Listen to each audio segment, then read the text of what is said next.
আজি মই শিকাম যে ঘৰৰ পৰা পাৰ্মিশ্যন নোলোৱাকৈ কেনেকৈ ঘৰৰ পৰা বাহিৰত যাব পাৰি আৰু লগৰে লগ ধৰি থকা ট্ৰিপটোত বিনা পাৰ্মিশ্যনত গুচি যাব পাৰি। মই আজি তেনেকুৱা এটা টেকনিক ইউজ কৰিম।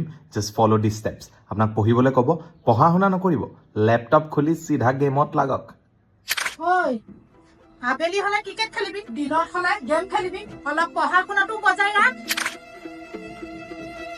পঢ়া শুনাটো ঢোল নেকি বজাই ৰাখিবলৈ? পঢ়া শুনাটো ঢোল নেকি বজাই ৰাখিবলৈ?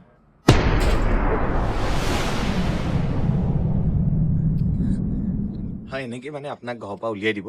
আৰু যেতিয়া আপোনাক ঘৰৰ পৰা উলিয়াই দিব তেতিয়া আপুনি গম পাব যে আপুনি দুদিনৰ কাৰণে ঘৰৰ পৰা বাহিৰত ফুৰিবলৈ যাব পাৰিব। আৰু ফুৰিবলৈ যোৱাৰ লগে লগে আপুনি ঘৰত কিন্তু এবাৰ মেছেজ কৰি হ'লেও ইনফৰ্ম কৰি দিব যে আপুনি ক'ৰবালৈ ফুৰিবলৈ গৈছে বুলি। টেনশ্যনো ল'ব নালাগে। খঙত থাকিলে কাপোৰ চাপোৰ নিজে বেগত ভৰাই আপোনাক দি দিব।